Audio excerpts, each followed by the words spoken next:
الحمد لله وحده والصلاة والسلام على من لا نبي بعده ونعوذ بالله من شرور أنفسنا ومن سيئات أعمالنا ونعوذ بالله من شرور أنفسنا ومن سيئات أعمالنا ونعوذ بالله من شرور أنفسنا ومن سيئات أعمالنا من يهدي الله فلا مضل له ومن يضلل فلا هادي له ونشهد أن لا إله إلا الله وحده لا شريك له ونشهد أن سيدنا ومولانا محمدا عبده ورسوله وقال سبحانه وتعالى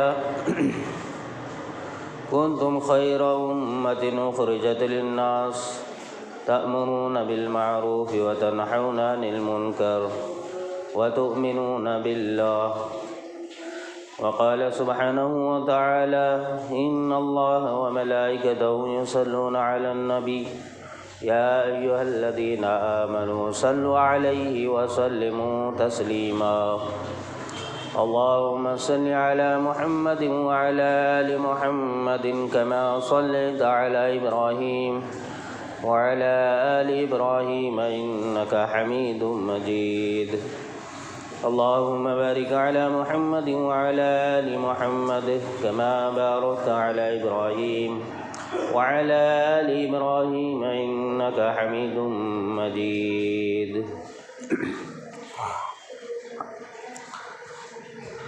صدق اللہ العظیم وصدق رسولہ الکریم اما بعد محترم حضرات، اللہ تبارک و تعالی نے ہم سب کے لیے دنیاوی اور آخرت کی زندگیوں کو بنانے کے لیے دین اسلام کو نافذ کیا ہے۔ یہ دین جو ہم تک پہنچا ہے، یہ دین بڑی مشقتوں اور مجاہدوں کے ساتھ اور قربانیوں کے ساتھ گزرتا ہوا ہم تک پہنچا ہے۔ اس دین کے لیے پہلے لوگوں نے بہت قربانیاں دی ہیں، تب جا کر ہمیں پتہ چلتا ہے کہ قرآن کیا ہے، اسلام کیا ہے، شریعت کیا ہے، اللہ کے فرائض، اللہ کے احکامات، سنتیں۔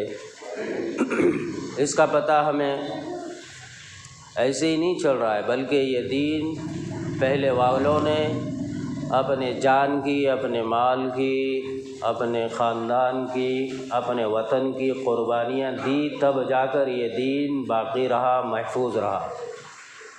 اس کے بعد پھر یہ دین ہر وقت کے اعتبار سے امت مسلمہ کے ایک طبقے نے اس کے لیے بہت جد و جہد کی، اس کے بعد یہ دین ہم تک پہنچا ہے۔ تو لہذا یہ دین بہت قربانیوں کے ساتھ ہم تک پہنچا ہے۔ اس لیے اس کا تقاضا یہ ہے کہ اس دین کو ہم اپنائیں، اس دین پر ہم چلیں، اور جیسے پہلے والوں نے قربانیاں دے کر اس کی حفاظت کی ہے، ہم بھی اس کی اسی طریقے سے حفاظت کریں اور اس دین کو پورے امت تک پہنچانے کے لیے ہر وقت جد و جہد اور کوشش کرتے رہیں۔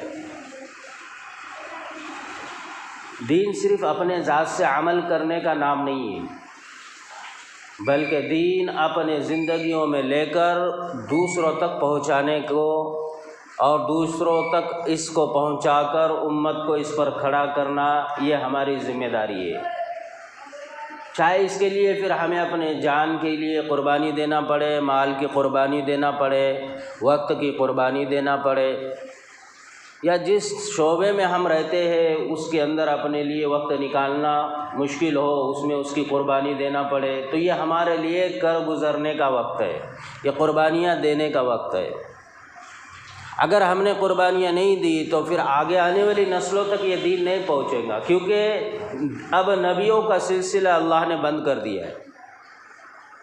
یہ بات اور ہے کہ دین تو پہنچیں گا، اللہ خود اس کا محافظ ہے، اللہ پہنچائیں گا، اللہ اپنے کلمے کو، اپنے دین کو قیامت تک کے لیے باقی رکھیں گا، لیکن ہم کس عمل اور کس کام کے پھیلانے کا ذریعہ بنتے ہیں، یہ ہمارے لیے سوچنے والی بات ہے کہ ہم دنیا میں خیر کے کام کو پھیلانے کا ذریعہ بنتے ہیں یا شر والے کام کے پھیلانے کا ذریعہ بنتے ہیں، گناہ والے کام پر لوگوں کو کھڑا کرنے کا ذریعہ بنتے ہیں یا اعمال صالحین پر لوگوں کو کھڑا کرنے کا ذریعہ بنتے ہیں۔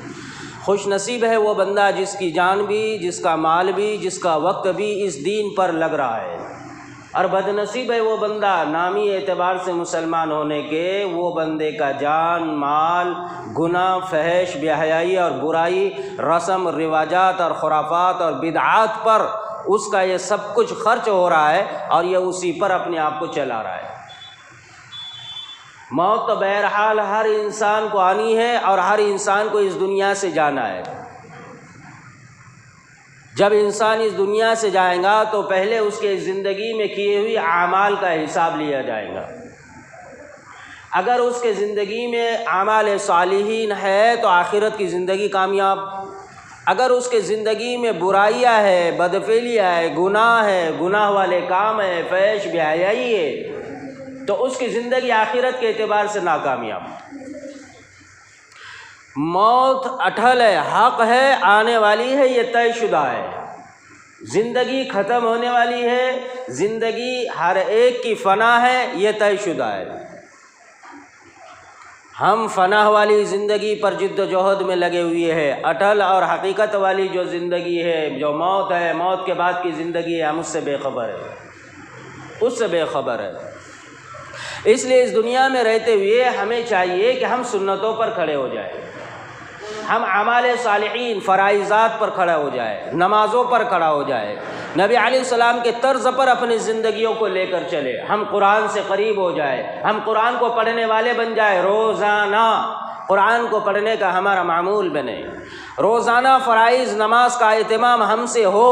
یہ ہو نہیں سکتا کہ مسلمان ہو اور نماز نہ پڑھے، یہ ہو نہیں سکتا کہ مسلمان ہو اور اس کو قرآن نہ پڑھنے آئے، یہ ہو نہیں سکتا کہ مسلمان ہو اور اس کا تعلق مسجد سے نہ ہو، یہ ہو نہیں سکتا کہ مسلمان ہو اور اس کا تعلق سنتوں سے نہ ہو، یہ ہو نہیں سکتا کہ یہ مسلمان ہے اور وہ دین سے غافل ہے۔ اگر ہم یقیناً ان سب چیزوں سے غافل ہے تو پھر ہم خود اپنے آپ سے سوال کریں کہ ہم مسلمان پھر کس طریقے کے، کیا ہم نامی مسلمان ہیں؟ تو اللہ کا وعدہ مسلمانوں کے ساتھ نامی اعتبار سے ہونے پر ہے ہی نہیں، اللہ کا وعدہ اپنے دین کے ساتھ ہے، اللہ کا وعدہ دین کے ساتھ ہے۔ جو دین سے جڑ گیا اللہ نے اس کو کامیاب کیا۔ صحابہ رضی اللہ تعالی عنہم اجمعین کو یہ سمجھ میں آ گیا تھا، انہوں نے اس کے لیے اپنے آپ کو پوری کوشش کر اس دین کو اپنانے کے لیے ہر وقت جد و جہد کرتے رہے، ہر وقت۔ حضرت ابوبکر صدیق رضی اللہ تعالی نبی علیہ الصلوۃ والسلام پر خود بیتی ہے، نبی علیہ الصلوۃ والسلام کو خود مشرکین اور کفار نے جو ہے نبی علیہ الصلوۃ والسلام کو تکالیفیں پہنچائی ہے۔ یہ دین نبی علیہ الصلوۃ والسلام نے خود اس کے لیے مصیبتیں اور پریشانیوں کو، غم کو جھیلا ہے۔ جب نبی علیہ السلام نے اس دین کی دعوت کو لوگوں تک پہنچایا، لوگوں نے اس کے خلاف نبی علیہ الصلوۃ والسلام کا اکرام کرنے کے بجائے، استقبال کرنے کے بجائے انہیں اذیتیں اور تکالیفیں پہنچانی شروع کر دی۔ حضرت ابوبکر صدیق رضی اللہ تعالی عنہ نے جب اسلام قبول کیا، ان کے ساتھ بھی یہی معاملہ ہوا، ان کو بھی لوگوں نے طرح کی اذیتیں، تکالیفیں، پریشانیاں اور مصیبتوں سے گزارا۔ حضرت ابوبکر صدیق رضی اللہ تعالیٰ عنہ کہتے ہم مکہ کے اندر نبی علیہ الصلوۃ والسلام کے ساتھ میں تھے، نبی علیہ الصلوۃ والسلام کا ہاتھ میرے ہاتھ کے اندر تھا، ہم کعبۃ اللہ کا طواف کر رہے تھے، اسی میں ہم جب طواف کر رہے تھے تو وہاں پر 3 شخص جو 3 بدبخت تھے، مشرکین کفار تھے، وہ بیٹھے ہوئے تھے۔ ایک ابو جہل تھا اور ایک عقبہ تھا اور ایک امیہ بن خلف تھا، یہ تینوں وہاں بیٹھے ہوئے تھے۔ ہم نے جیسے ایک طواف کر وہاں سے گزرے، وہ جیسے اس کے قریب سے جانے لگ گئے طواف کر تو اس نے کہا کہ محمد تم ہمیں اس دین سے جو ہے تو جوڑنے کی بات کرتے ہو، اور تم ہمارے وہ آب و اجداد کا لایا ہوا دین، اس سے جو ہے ہمیں بچنے اور چھوڑنے کی بات کرتے ہو۔ جو ہمارے باپ داداؤں سے چلتا آ رہا ہے، لہذا سن لو ہم آپ کے ساتھ میں کوئی بھی صلح نہیں کریں گے، لہذا ہم اپنے آب و اجداد کے دین پر قائم ہیں۔ نبی علیہ السلام نے پھر اسی طریقے سے سن لیا، دوسرا جو ہے تو چکر طواف کا مارا۔ جب دوسرے چکر پر واپس وہاں سے گزرنے لگ گئے تو پھر اس نے وہی جملے کہے۔ نبی علیہ السلام نے پھر جو ہے تیسرا چکر مارا، تیسرے چکر پر بھی وہی کلمات، کڑوے کلمات کہنا شروع کر دیے۔ چوتھی چکر میں جب نبی علیہ السلام کے قریب آئے، نبی علیہ السلام جیسے اس کے قریب آئے تو اس نے کہا کہ آپ ہمیں وہ دین سے دور رکھنے کی بات کرتے جو ہمارے آب و اجدادوں نے جو ہر وقت اپنے سے کیا ہے، بتوں کی پوجا کرتے ہوئے آئے، اور آپ ہمیں اس سے روک رہے ہیں، لہذا ہم آپ کے ساتھ صلح نہیں کریں گے۔ تو نبی علیہ السلام نے کہا کہ میرا بھی یہی گمان ہے کہ میں بھی آپ کے ساتھ صلح نہیں کروں گا، یعنی آپ کے دین کی طرف نہ رغبت ہے، نہ سوچ ہے، نہ آپ کے دین کی طرف آنے کا کوئی ارادہ ہے۔ نبی علیہ السلام نے جب یہ جملے کہے تو ابو جہل آگے بڑھا نبی علیہ السلام کا گریبان پکڑنے کے لیے۔ جیسی گریبان پکڑنے لگ گیا، حضرت ابوبکر صدیق کہتے میں آگے بڑھا، حضرت عثمان رضی اللہ تعالیٰ عنہ بھی وہاں پر ہے، وہ کہتے آگے بڑھے، اور آگے بڑھ کر انہوں نے ایک گھوسا مار دیا اس کے سینے میں، ابو جہل نیچے گر گیا، عقبہ اس کو نبی علیہ السلام نے ڈھکیل دیا، اور امیہ بن خلف اس کو جو ہے حضرت ابوبکر صدیق رضی اللہ تعالیٰ نے پیچھے کر دیا۔ پھر انہوں نے نبی علیہ السلام کے ساتھ فحش بے حیائی اور بد کلامی کی، نبی علیہ السلام خاموش سنتے رہے۔ نبی علیہ السلام نے جب ان کی یہ تکالیف اذیتوں کو سہا تو نبی علیہ السلام نے اپنے آپ کو وہاں سے اپنے گھر کی طرف موڑ لیا۔ جیسے گھر کی طرف جانے لگ گئے، حضرت ابوبکر صدیق پریشان، حضرت عثمان رضی اللہ تعالیٰ عنہ پریشان، نبی علیہ السلام کے پیچھے وہ کہتے ہم بھی چلے، یہاں تک کہ گھر تک پہنچ گئے۔ نبی علیہ السلام نے ہماری طرف مڑا اور ہماری طرف مڑ کر کہا کہ غم نہ کرو، گھبراؤ نہیں، اللہ کا دین اللہ خود پھیلائے گا، اللہ کا دین اللہ خود پھیلائے گا، اللہ کا اسلام جو دین اللہ نے زمین پر اتارا یہ اللہ کا ذمہ ہے، اللہ خود اس کو پھیلائے گا، کلمہ ہر گھر اور ہر جگہ زمین پر پھیلے گا۔ نبی علیہ السلام کہہ رہے صحابہ کو یہ لایا ہوا کلمہ پورے روئے زمین پر اللہ پھیلائے گا، اس کلمے کا محافظ اللہ خود ہو جائے گا، اور آپ میرے لیے فکر نہ کرو، میں نبی اللہ کا، اللہ میری خود مدد کرے گا۔ اور صحابہ سے نبی علیہ السلام نے فرمایا کہ ان قریب ان لوگوں نے جو میرے ساتھ کیا ہے انہوں نے اپنے نبی کے ساتھ بہت برا کیا ہے، ان قریب یہ اس کا انجام اللہ ان کو اس کا بھگتائے گا، اللہ ان کے انجام تک ان کو پہنچائے گا۔ پھر نبی علیہ السلام نے صحابہ سے کہا کہ تم گھبراؤ نہیں، ان قریب یہ تمہارے ہاتھوں ذبح ہو جائیں گے۔ صحابہ کہتے ہم اپنے گھر چلے گئے، ہم نے دیکھا ان قریب ایک وقت آیا کہ غزوہ بدر ہوا، اور غزوہ بدر کے اندر ہم نے وہی لوگ جنہوں نے نبی علیہ السلام کو اذیتیں دی تھی، ہم نے ان کو ہمارے اپنے ہاتھوں سے ان کی گردنیں اڑائی، ان کا جسم سے جو ہے اتڑیوں کو باہر نکالا، اور اللہ نے وہ دن لایا جو نبی علیہ السلام نے ان کے لیے بد دعا کی تھی، اللہ نے وہ پوری کر دی۔ یہ دین کے لیے نبی علیہ السلام پر جد و جہد اور نبی علیہ السلام کے ساتھیوں نے جو جد و جہد کی ہے ہمارے گمان اور سوچ سے باہر ہے۔ ہم تک یہ دین پورا محفوظ طریقے سے ہم تک پہنچا ہے، ہمیں اس کی قدر نہیں ہے، ہمیں اس کا احساس بھی نہیں ہے، کیونکہ ہماری جان نہ ہمارا مال اس پر لگا، نہ ہماری قربانیاں اس دین کے لیے کوئی لگی ہے۔ دنیا کے لیے لگی ہے تو اس کا احساس ہے، دین کا کوئی احساس نہیں ہے۔ اس کی وجہ یہ ہے کہ ہم نے اس کے لیے کوئی جد و جہد ہی نہیں کی۔ حضرت ابوبکر صدیق رضی اللہ تعالیٰ عنہ اجمعین کھڑے ہو گئے نبی علیہ السلام پر، اس وقت میں 38 صحابہ تھے جو صرف مسلمان ہو گئے تھے، 38 لوگ مسلمان ہو گئے۔ حضرت ابوبکر صدیق نے کہا یا رسول اللہ کیوں نہ ہم مسجد حرام میں جا کر جو ہے عبادت کریں؟ نبی علیہ السلام نے فرمایا کہ نہیں، ہماری تعداد کم ہے، باہر کفار مشرکین ہیں، وہ اذیتیں پہنچائیں گے، لہذا ہم یہیں پر عبادتیں کریں گے۔ حضرت ابوبکر صدیق رضی اللہ تعالیٰ عنہ پھر کھڑے ہوئے، کہا یا رسول اللہ کیوں نہ ہم جو ہے وہاں پر پہنچ جائے اور مسجد حرام میں جا کر عبادت کریں؟ اللہ کے رسول صلی اللہ علیہ وسلم نے فرمایا کہ ابوبکر ابھی وقت نہیں ہے، ہماری تعداد کم ہے۔ پھر نبی علیہ السلام سے پھر ابوبکر رضی اللہ تعالیٰ نے کہا یا رسول اللہ ہم مسجد حرام میں عبادت کریں گے۔ نبی علیہ السلام نے کہا اچھا ٹھیک ہے چلو۔ 38 صحابہ کو لے کر نبی علیہ الصلوۃ والسلام مسجد حرام پہنچتے ہیں. صحابہ بیٹھے ہوئے ہیں, حضرت ابوبکر صدیق رضی اللہ تعالیٰ عنہ ہے وہ کھڑے ہو گئے, اللہ کے حبیب بیٹھے ہوئے ہیں. نبی علیہ الصلوۃ والسلام بیٹھے ہوئے مجمع میں, حضرت ابوبکر صدیق کھڑے ہو گئے. تمام کی تمام مجموع سے مخاطب ہو کر کہا کہ تمہیں کیا ہو گیا ہے کہ تم دنیا کی طرف اپنا رخ کیے ہوئے ہو, لہذا تمہارا حال تو یہ ہونا چاہیے تھا جو سچا نبی اور رسول تمہارے پاس آیا ہے تم ان کے قریب آتے, ان کے دین سے جڑ جاتے. نبی علیہ الصلوۃ والسلام سے, دین سے, اسلام سے, ایمان سے, کلمے سے جڑنے کی دعوت حضرت ابوبکر صدیق نے مجمع میں کھڑے ہو کر دی. یہ واحد اور پہلے شخص ہے جو نبی علیہ السلام کے بعد سب سے پہلے کھڑے ہو کر امت کو دعوت تبلیغ کی.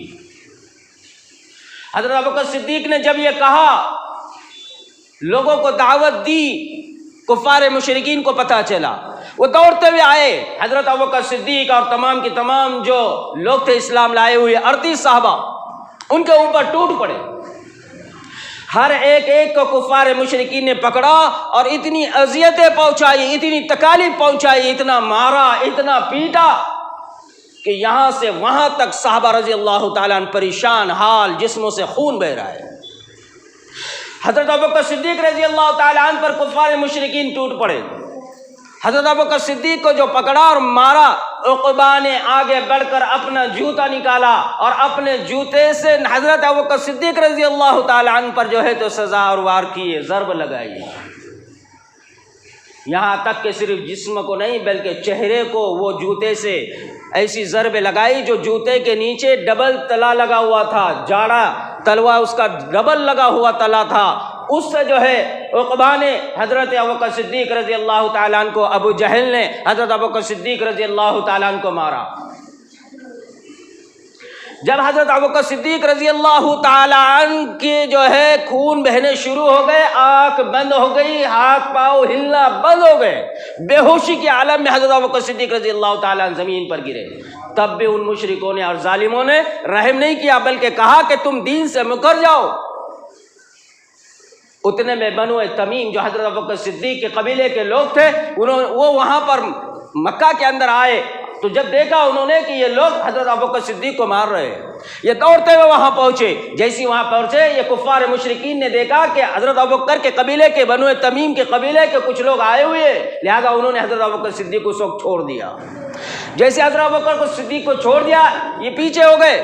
یہ دوڑتے انہوں نے حضرت ابوبکر صدیق کو دیکھا تو یہ حال ہے کہ کوئی کہہ رہا ہے کہ ان کی جان چلے گئی, کوئی کہہ رہا ہے کہ یہ بچیں گے نہیں, کوئی کہہ رہا ہے کہ ان کا وقت اب عنقریب شاید ختم ہو چکا ہے.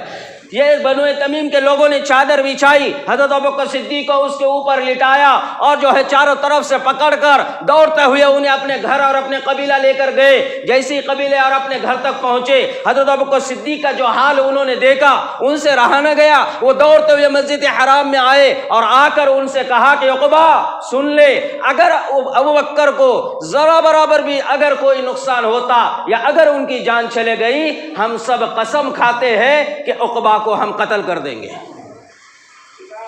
وہ لوگ ڈر گئے, یہ فوراً جو ہے اپنے اپنے بلوں میں چھپ گئے. حضرت ابوبکر صدیق رضی اللہ تعالیٰ عنہ کے پاس پھر یہ دوڑتے ہوئے واپس آئے. حضرت ابوبکر صدیق رضی اللہ تعالیٰ عنہ کے پاس ان کے اپنے قبیلے کے اور ان کے والدین وہاں کھڑے ہیں اور ان سے بات کرنا چاہ رہے, بات کر رہے, لیکن حضرت ابوبکر صدیق کوئی جواب نہیں دے رہے, کوئی جواب نہیں. مستقل بات کرتے رہے, کوئی جواب نہیں. دوپہر ہو گئی, بات ہی نہیں, ہوش ہی نہیں. یہاں تک کہ شام ہو گئی, سارے کے سارے بنو تمیم قبیلے کے اندر جو ہے تو بھاگ دوڑ شروع کی. حضرت ابوبکر صدیق رضی اللہ تعالیٰ عنہ کی جان چلے گئی. حضرت ابوبکر صدیق رضی اللہ تعالیٰ شام کے وقت ہوش میں آئے, آنکھ کھلی. جیسی آنکھ کھلی فوراً اپنے زبان سے کہنے لگ گئے, فدا کا ابی و امی یا رسول اللہ, میرے ماں باپ نبی علیہ السلام پر قربان, میرے نبی کیسے ہے, میرے حبیب کیسے ہے, ان کا کیا حال ہے, ان کی کیسی طبیعت ہے, ان کے ساتھ کیا ہوا. تو سامنے والدہ تھی, والدہ نے کوئی جواب نہیں دیا. جو لوگ تھے انہوں نے کوئی جواب نہیں دیا کیونکہ وہ سب کے سب بغیر اسلام والے تھے, ابھی انہوں نے اسلام نہیں قبول کیا تھا. حضرت ابوبکر صدیق بار بار اصرار کرتے رہے کہ میرے حبیب کا کیا حال ہے. ان کے والدہ نے کہا پھر کچھ دیر کے بعد کہ آپ کے دوست کا ہمیں کوئی پتہ نہیں ہے. تو سامنے سے کہا کہ آپ ان کی خبر لاؤ. کہا کہ ہم کہاں سے خبر لائے؟ حضرت ابوبکر صدیق نے کہا کہ آپ جمیل بنت خطاب، حضرت عمر رضی اللہ تعالیٰ عنہ کی بہن جمیل جنہوں نے اسلام قبول کیا تھا، کہا ان کے پاس جاؤ اور ان سے خبر لاؤ میرے آقا صلی اللہ علیہ وسلم کی. یہ ان کی والدہ وہاں سے گھر سے نکلتی ہے حضرت جمیل کے پاس، وہاں پہنچ کر ان سے کہتی ہے کہ جب ان سے بات کی تو ان سے کہا کہ میرا بیٹا ابو بکر عبداللہ محمد بن عبداللہ کی خیریت پوچھتا ہے. وہ کیسے؟ وہ آگے پیچھے نیچے اوپر ادھر ادھر دیکھنے لگ گئی، کیونکہ انہوں نے اپنے بھائی حضرت عمر سے اسلام چھپایا ہوا تھا. وہ اسلام لائی لیکن حضرت عمر کو بھی پتہ نہیں تھا. وہ ڈر کر انہوں نے جواب ہی نہیں دیا، کہا کہ مجھے نہیں پتہ. پھر وہ سامنے سے انہوں نے جب کوئی جواب نہ ملا تو جانے لگ گئی. تو انہوں نے کہا جمیل نے کہ کیا آپ مجھے اپنے ساتھ لے جانا چاہیں گی؟ تو اس نے کہا کہ ہاں چلو. تو حضرت جمیل اس وقت ان کے ساتھ نکلی حضرت ابوبکر کے پاس، اور جیسی وہاں پہنچی دیکھا ان کا حال، زور سے چیخ گیا اور کہا واللہ ان ظالموں نے آپ کے ساتھ یہ ظلم کیا. اور کہا کہ یقیناً اللہ ان ظالموں کو اس کا انجام ضرور جو ہے ان کو بھگتنا ہوگا، اللہ ان کی سزا اس کو ضرور دے گا. تمہارے ساتھ یہ فاسقوں نے، تمہارے ساتھ یہ بدترین لوگوں نے یہ ظلم کیا، اللہ ضرور اس سے جو ہے تو آپ کا بدلہ ان سے ضرور لے گا. پھر حضرت ابوبکر صدیق نے اس کا جواب کچھ نہیں کہا فوراً ان کے زبان سے نکلا میرے حبیب کیسے، محمد رسول اللہ کا کیا حال ہے. تو وہ وہاں پر پھر ان کے والدہ کی طرف ادھر ادھر دیکھنے لگ گئی، کیونکہ انہوں نے اسلامی قبول کیا ہوا تھا، پتہ نہیں تھا، کسی کے سامنے اپنی اظہار نہیں کیا تھا، صرف ابوبکر رضی اللہ تعالیٰ عنہ کو پتہ تھا. حضرت ابوبکر صدیق نے کہا کہ آپ میرے والدہ سے جو ہے بے خوف رہیے، آپ کا راز رہیں گا، آپ مجھے بتائیں میرے حبیب کا کیا حال ہے. پھر انہوں نے کہا کہ محمد رسول اللہ صحیح سالم ہے اور وہ خیر اور عافیت سے ہے. تو پھر ابوبکر صدیق نے کہا اچھا مجھے بتاؤ ابھی اس وقت کہاں ہے؟ کہا کہ وہ دار ارقم میں. کہا کہ مجھے لے چلو، مجھے جلدی سے لے چلو میرے حبیب کے پاس، تاکہ میں ان کی زیارت کروں اور اپنے دکھ اور اپنے درد کو ہلکا کروں. والدہ کہنے لگ گئی آپ کی حالت جانے جیسی نہیں ہے، آپ نہیں جا سکتے. کہا کہ نہیں میں جاؤں گی، ضرور جاؤں گا. چلا نہیں جا رہا تھا. ماں نے کہا اچھا ٹھیک ہے اندھیرا ہونے دو، تاکہ باہر کا ماحول آگ وہ ٹھنڈی ہو جائے، پھر ہم آپ کو باہر نکالیں گے گھر سے. اندھیرا ہونے دیا. سورج ڈوبنے کے بعد دونوں نے جمیل اور آپ کی والدہ نے آپ کو کندھوں کا سہارا دیا اور ان کو لے کر دار ارقم میں پہنچے. جیسی دار ارقم میں پہنچے نبی علیہ الصلوۃ والسلام نے دیکھا تو بڑا افسوس اور صدمہ لگا کہ ابوبکر کا یہ حال کہ چلا بھی نہیں جا رہا، چہرہ اس طریقے سے زخمی ہوا ہے کہ دیکھا بھی نہیں جا رہا. نبی علیہ السلام اٹھے، آگے بڑھے، سینے سے لگایا، بوسہ دیا اور فرمایا ابوبکر ظالموں نے تمہارے ساتھ یہ ظلم کیا. دوسرے لوگ آگے بڑھے صحابہ، انہوں نے سینے سے لگایا، انہوں نے بوسہ دیا. آگے سے حضرت ابوبکر کہنے لگے یا رسول اللہ میرے ماں باپ آپ پر قربان، یہ مجھ پر ابھی کوئی ظلم ہی نہیں، مجھے ایسی کوئی بڑی تکلیف ہی نہیں ہوئی ہے، میرے صرف چہرے پر تو چوٹیں آئی ہے. آپ کے لیے، کلمے کے لیے، دین کے لیے، اسلام کے لیے، شریعت کے لیے، سنت کے لیے، اللہ کے لیے یہ ابوبکر اپنے پورے جسم کو کٹائے گا. یہ حضرت ابوبکر صدیق، وہ اسلام ایمان لائے ہوئے صحابی، ان کا یہ یقین، یہ ارمان، یہ امید، یہ تمنا ہے دین اسلام کی حفاظت اور بقا کے لیے جو ہم تک ان کے ذریعے پہنچا ہے. ہم بھی انہی کے کلمے پڑھنے والے، وہی کلمہ ہم تک، دین قرآن ہم تک پہنچا ہے. ہم نے تو اپنے ذات سے اس کی حفاظت نہیں کی. ہمارے گھروں میں نہیں ہے، ہمارے بچوں اور نسلوں میں، بستیوں میں نہیں ہے، زندگیوں میں وہ دین نہیں ہے. وہ وہاں پر جیسی انہوں نے یہ کہا، آگے بڑھے حضرت ابوبکر صدیق اور کہا یا رسول اللہ یہ میری والدہ ہے، میں نے آپ کے پاس لایا اس لیے ہوں کہ اللہ آپ کے طفیل انہیں جہنم کے آگ سے انہیں نجات دلائے. اللہ کے نبی صلی اللہ علیہ وسلم نے ہاتھ اٹھائے، ان کی والدہ کے لیے اللہ سے دعا کی. جیسی دعا کی ابھی ہاتھ نیچے ہی نہیں ہوئے تھے، اس سے پہلے ان کی والدہ محترمہ اللہ کے حبیب صلی اللہ علیہ وسلم کے آگے بڑھی اور کہا یا رسول اللہ آپ مجھے کلمہ پڑھاؤ، مجھے مسلمان بنا دو. اسی وقت انہوں نے، ان کے والدہ نے تب کلمہ پڑھا اشہد ان لا الہ الا اللہ و اشہد ان محمدًا عبدہ و رسولہ. جیسی بیٹے نے قربانیاں دی دین کے لیے، ایسی اللہ نے ان کے ماں کے سینے میں ہدایت سے جو ہے تو انہیں نوازا، سینے میں ہدایت کی آگ لگا دی اور اللہ نے انہیں کلمے کی توفیق دے دی. قربانیاں، مجاہدے اور دین کے بعد اللہ نسلوں میں دین کو باقی رکھتا ہے، یہ دین سکھلاتا ہے. ہماری اولاد نافرمان ہے اس لیے کہ ہم نے دین کا جو ہے نا برا حال کیا ہوا ہے. ہمارے گھروں میں دین نہیں ہے اس لیے کہ ہم نے دین کے لیے کچھ بھی نہیں کیا ہے. جب دین کے لیے، اسلام کے لیے، ایمان کے لیے ہم نے کچھ جان اور مال لگایا اور اس کے لیے کوئی قربانی دی، تب اللہ ہمارے گھروں اور ہماری نسلوں میں دین کو باقی رکھے گا، اور تب اللہ کا وعدہ ہے آخرت میں کامیاب کرنے کا۔ کلمہ جب دل میں اترے گا حقیقت والا، تب اللہ کے پاس وہ انعام ملے گا۔ وہ تو موسیٰ علیہ السلام کے دور میں ایک شخص تھا، موسیٰ علیہ السلام عبادت خانے سے باہر نکلے، دیکھا کہ ایک بندہ ہے فرعون کی بت کی، فرعون کی پوجا کرنے لگ گیا۔ موسیٰ علیہ السلام نے کہا کہ تو یہ کیا کر رہا ہے؟ اس ایک رب کو چھوڑ کر اس بت کی عبادت کرنے لگ گیا ہے، تجھے کیا ملا اس بت کی عبادت کرنے پر؟ یہ فرعون کو پوجنے سے تجھے کیا ملا؟ تو سامنے سے کہنے لگے آپ بھی تو یہ خدا کی عبادت کرتے ہو، آپ کو کیا ملا؟ موسیٰ علیہ السلام نے کہا کہ مجھے جو کچھ ملا ہے وہ تو بہت بڑی نعمت ہے، اور میرا تو یہ ذمہ اور فریضہ ہے، جس رب نے مجھے پیدا کیا ہے میں اس کی اطاعت کروں اور اس کے دین پر اپنے آپ کو چلاؤں، اس پر ایمان لے آؤں، یہ میرا فریضہ ہے۔ موسیٰ علیہ السلام نے کہا کہ تجھے کیا ملا ہے؟ تو یہ سب کچھ جو کر رہا ہے یہ پیسوں کے لیے، لالچ کے لیے، دنیا کے لیے، حرص کے لیے، دنیا کی طمع، دنیا کی محبتیں، دنیا کی چاہتوں میں یہ تو دنیا کر رہا ہے نا۔ تو نے رب کو چھوڑا دنیا کے لیے، تو نے رب کو چھوڑا مال متاع کے لیے، تو نے رب کو چھوڑا دنیا کے عیش و آرام کے لیے، تو نے رب کو چھوڑا دنیا کے اندر لذت حاصل کرنے کے لیے، اسی لیے نا۔ تو سامنے سے کہا کہ ہاں میں نے دنیا کو پسند کیا ہوں، یہ فرعون کی عبادت اور اس کو پونج ہی رہا ہوں اس لیے تاکہ دنیا میں کچھ سکون مل جائے، عزت مل جائے، مال مل جائے، عہدہ مل جائے، آرام مل جائے۔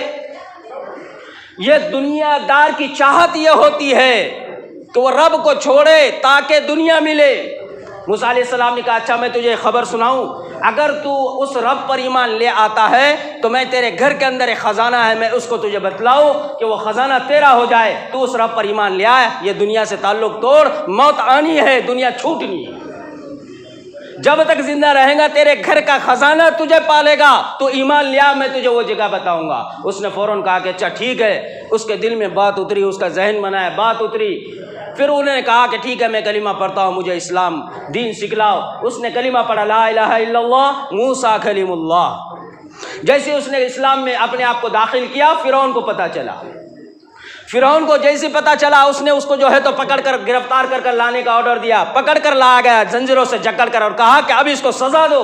اس نے مجھ کو چھوڑا، ایک رب کی طرف جھک گیا، اس نے مجھ کو چھوڑا، محمد جو ہے موسیٰ کلیم اللہ کی طرف اپنے آپ کو جوڑ دیا۔ اسی وقت اس نے جو ہے ان کو جکڑا اور کہا کہ میں اب اسے سزا دوں گا۔ آگ لگائی اور وہاں پر ایک کڑائی رکھی، اس میں تیل کو ڈالا، خوب دہکایا اور کہا کہ اب میں تجھ کو اس میں ڈال دوں گا، اگر تو دین موسیٰ اگر چھوڑتا ہے تب تیری نجات ہے، ورنہ میں تجھ کو اس میں جلا دوں گا۔ وہ آگے بڑھ کر کہنے لگ گیا اب میرے دل میں کلمہ اترا، میرے دل میں اللہ کی محبت اتری، میرے دل میں نبی کی محبت اتری، میرے دل میں موسیٰ کلیم اللہ بس گئے، اب میں میرے دل سے ان کو نہیں نکال سکتا، چاہے تو میرے جسم کو کاٹ دے یا تل دے یا جلا دے۔ وہ آگے بڑھا اور اس نے پکڑ کر جو ہے آگ کے اس کے اندر ان کو جو ہے کڑائی کے اندر گھولتے ہوئے تیل کے اندر ڈالنے کے لیے اٹھا کر پھینک دیا۔ جیسے ہی پھینکا اللہ کی مدد آئی، جبرائیل امین آئے، اپنے پروں میں لیا اور باہر نکال کر روک دیا، باہر نکال کر انہیں کھڑا کر دیا۔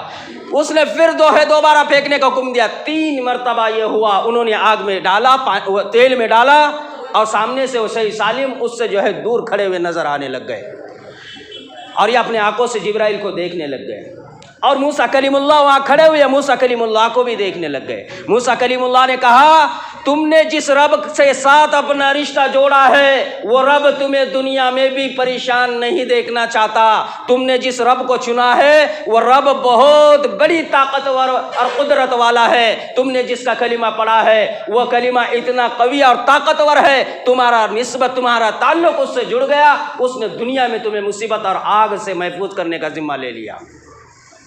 لیکن سامنے سے وہ کہنے لگ گیا موسیٰ کلیم اللہ یہ تو ظالم ہے، مجھے آج نہیں کل مرنا ہی ہے، کیوں نہ میں اللہ اور اس کے دین کے لیے شہید ہو جاؤں، آپ اللہ سے دعا کرو کہ میری حفاظت نہ کرے بلکہ میرا جو ہونا ہے وہ ہونے دے۔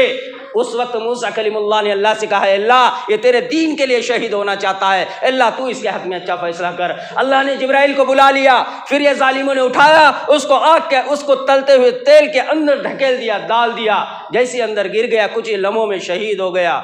زخم جسم اور آگ میں جو ہے طرح طرح کا جو ہے تو جسم کیا حال ہوا ہوگا، اس طریقے سے وہ شہید ہو گئے۔